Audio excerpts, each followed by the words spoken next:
সন্ধ্যা একটি নদীর নাম। পিরোজপুর জেলার স্বরূপকাঠি উপজেলায় নদীটি অবস্থিত। এর এক পাশে স্বরূপকাঠি মেইন শহর, অন্য পাশে ইন্দিরহাট ও মিয়ারহাট বাজার। এই নদীকে কেন্দ্র করেই ওই অঞ্চলের মানুষের জীবন ও জীবিকা প্রবাহিত হয়।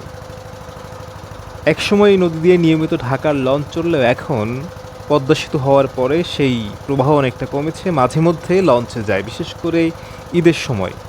তবুও এই যে নদী কেন্দ্রিক মানুষের নির্ভরতা, তা কিন্তু মোটেও কমেনি। যাতায়াত থেকে শুরু করে মাছ ধরা কিংবা কাঠের যে ব্যবসাটা, পুরোটাই এখানে আছে এখনও নদীকেন্দ্রিক। এই নদীর একপাশেই হচ্ছে সারসিনা দারুস সুন্নাত কামিল মাদ্রাসা, যা বাংলাদেশের অন্যতম শিক্ষা প্রতিষ্ঠান। বিশেষ করে ধর্মীয় ক্ষেত্রে যে শিক্ষা প্রতিষ্ঠানগুলো রয়েছে, সারসিনা তার মধ্যে অন্যতম। এই নদী পার হতে একসময় লাগতো 2 টাকা, এখন সেই টাকা বেড়ে 10-এ দাঁড়িয়েছে। যদিও নদীর ঢেউ, নদীর স্রোত আগের চেয়ে অনেকটা কম, তবুও সন্ধ্যা নদী প্রায় একই রকম ধারায় বহমান। এই নদীর স্রোত কিংবা ঢেউ কোনোটাই উল্লেখযোগ্য মাত্রায় হ্রাস পায়নি।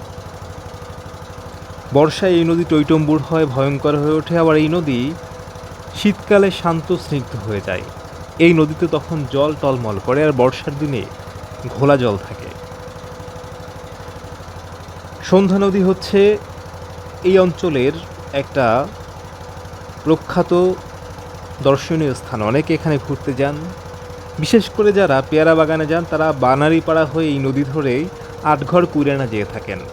আবার এই নদী চলতে চলতে গিয়ে মিশেছে সেই পিরোজপুরের কচা নদীর সঙ্গে। এই নদী হচ্ছে ভান্ডারিয়া পিরোজপুর হয়ে ঢাকার সঙ্গে দক্ষিণবঙ্গের অন্যতম যোগাযোগ রুট।